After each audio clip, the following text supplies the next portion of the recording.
It's been a while since I've even thought of this story, but recent events reminded me of it pretty sharply.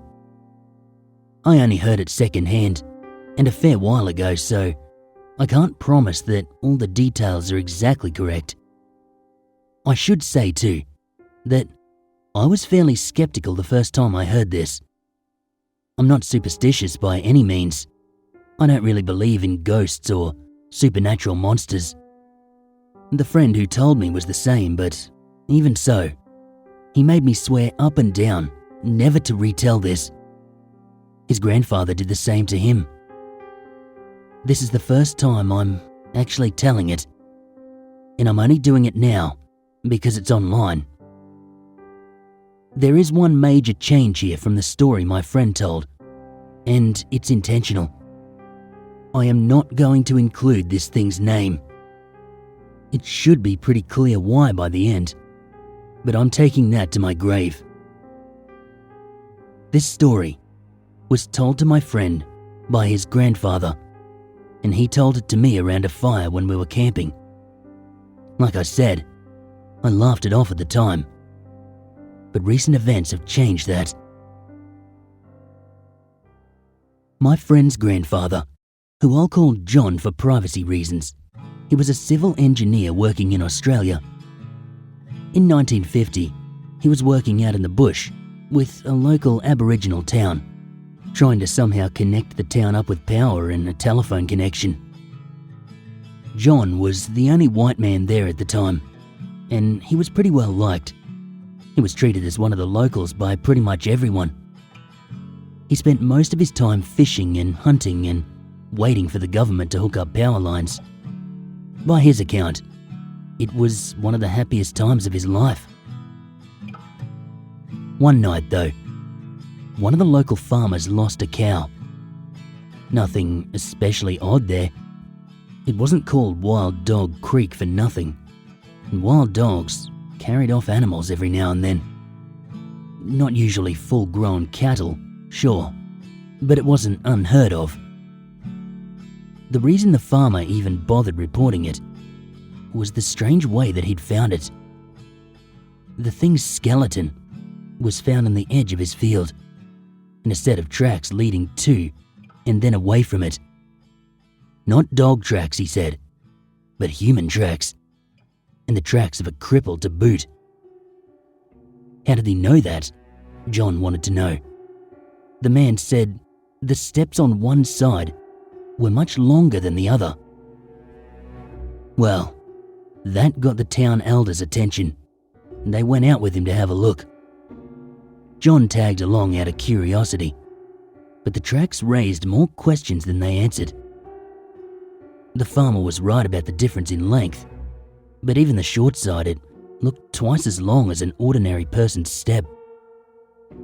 When the elders saw this, they grabbed John and the farmer and towed them both away. They ordered the farmer to forget about that field and those cattle, that they were now an offering. He would be given new fields and new animals, but he was never to go back there again. The farmer accepted, without comment, and was given new land on the other side of town. A week later though, another cow was found in the same way. This time, the elders forbade anyone from going near that site. The whole town got together and shifted all the cattle to a place about an hour from the town. By this point, John was confused as hell, and more than a bit scared. He asked the elders, but they refused to explain. It was only from questioning a few drunk locals later on that he heard about the skin takers. The skin takers were, said to locals, evil creatures which roamed the forest at night. The huge, deformed creatures were born without a skin, and they had to make one, stitching it together from the hides of their victims. They told him too that he was never to mention the real name of the skin taker. They hated stories being told about them, hated potential prey being warned. Saying the name, it drew them in, the locals said. Then they went quiet, maybe realizing that they'd said too much. The next morning, a dog's skeleton was found on the outskirts of the town. Those same strange tracks could be clearly seen outside the fence, coming out of the bush, then back in again. This time, the elders came to John. He was to leave, they said, although at first they would not explain why. Eventually, with great reluctance, they told him that the town was in trouble. None of the locals had a chance, but maybe John could make it if he left now. John didn't really believe this, but he knew when he wasn't wanted, so without further ado, he left. On his way out of the town, he realized that he'd left a bunch of tools in his house.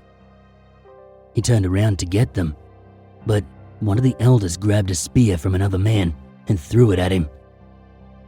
He got the message then. He turned away and started off into the bush. It took him the entire day to reach the road.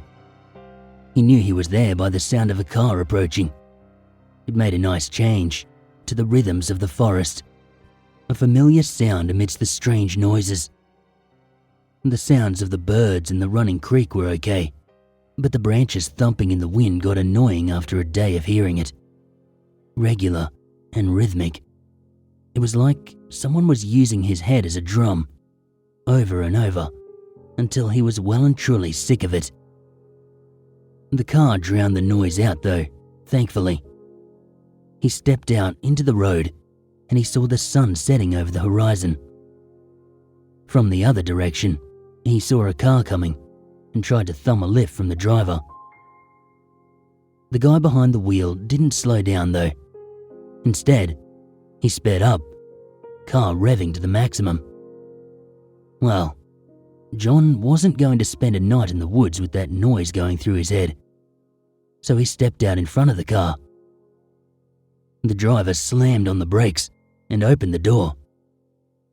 John stepped around to get in, but the man shouted at him to get in, panic edging his voice. He jumped in, and before he even closed the door, the car was off, redlining the engine. A kangaroo almost whacked into the side of the car, probably startled out by the engine noise. The animal only just missed the rear fender, coming close enough for him to see the flash of the red tail lights off its eyes in the mirror. The driver did not take his foot off the gas until they were well beyond the edge of the bush. John didn't think the guy was going to stop at all, except that he got pulled over by a cop. The guy barely seemed to notice the policeman handing him a ticket. He just sat staring into the rearview mirror, seemingly waiting for something. By this point, John was fairly sure the guy was either insane or on drugs, and he asked the cop for a ride. The cop dropped John at the nearest town, and from there, he organised his trip out of there. A couple of years later, he came across an Aboriginal man in the supermarket, one who didn't speak much English. He was delighted to find that he could understand the guy. It seemed that the man was from the town that the police officer had dropped John in. Hearing the name jogged his memory, and he told the man his story of his time in Wild Dog Creek, although he left out the journey home, not quite sure that he hadn't dreamed the insane car ride. The man gave him a funny look and asked him to repeat the name of the town he stayed in. He told him again, and the man shook his head. Apparently, the town was gone. No one from there had been heard from in years. The two compared notes, and it seemed like the last message out of there was just a couple of days before John's departure. The man asked if John knew what happened, and he said no. He wasn't about to go telling ghost stories to strangers in the supermarket. Later that night, though, John had a dream. In it, he heard a beat that he recognized as the sound of those branches in the forest, slowly thumping in the wind. he stood over a field of mud and saw in the ground those strange tracks. Still, the beating went on. Da-dum, da-dum, da-dum. Long, then short, repeated over and over again. Like a drum, he thought, or more, perhaps, like steps. Great, uneven, inhuman steps. One long, one short. Steps taken, maybe, by a creature as big as a deer, with red, shining eyes. A creature on the hunt for human meat, and for a skin to add to its cloak. He knew then what the seemingly crazy driver in the car had seen, why he had sped up. If he had looked behind him, he too would have seen the red, glowing eyes coming for him at a run faster than any human. John said that he had considered going back to the town for a while, but after that dream, he didn't bother. There would be nothing there to find. It was gone. By now, probably, the last of their skins had fallen from the skin taker's cloak. Not long after he told me that story, my friend reported that his grandfather had died. He had been out in his brick bush hut and had simply wandered off a track and disappeared. Maybe the skin taker got him, my friend joked. And at the time, it was just a bit of dark humor, taking us back to the good old days. A couple of days ago, though, I saw a familiar name in the obituary sections of the local paper. I rang up my friend's family to offer my condolences, and in the course of the conversation, I asked idly how he had died. Apparently, he'd been out hunting and had walked off a trail and vanished. That set alarm bells ringing in my head. A grandfather and grandson, dead, in almost exactly the same circumstances. That's on the outer edge of coincidence. Not only that, both of them were skilled woodsmen. I'd seen both of them, at separate times, go into the bush with a gun and a compass and come out 2 weeks later, having gone straight through a totally unmarked forest.